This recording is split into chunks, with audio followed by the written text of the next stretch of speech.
Hello, my name is Benjamin Hart. I'm an American attorney and the Managing Director of Integrity Legal here in Bangkok, Thailand. As the title of this video suggests, we're posing the question, can Amity Treaty companies own condos here in Thailand? I've done another video contemporaneously with this one where we've discussed whether or not Amity Treaty companies can own land, and it's very clear Amity Treaty companies cannot own land.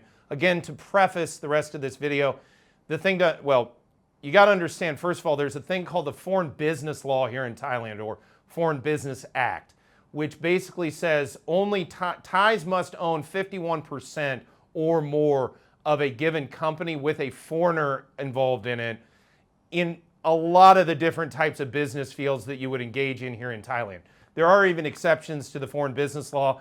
I'm not going to get into that in this video, but long story short, pursuant to the national treatment provisions of the Amity Treaty, American companies can be owned 100% in spite of the Foreign Business Law because businesses and Americans are given national treatment when it comes to corporate ownership here in Thailand, meaning, again, an American can own 100% of the shares, for example, in an Amity Treaty company. Now, the question posed by this video is, can said company then own a condo? Interesting question. As we discussed in the video regarding land, it's clear that land ownership, land trading is not allowed under the treaty. But bear in mind, the treaty was promulgated, or I should say perfected, or the iteration of it was ratified by the US Senate in 1966.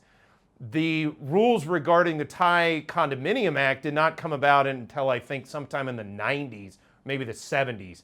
In any event, I believe the Thai Condominium Act came later. So I've had the question posed to me in the past, can an Amity Treaty company own a condo? I would say theoretically yes. And let me be clear, I've never actually perfected corporate ownership of a condo for an American treaty company.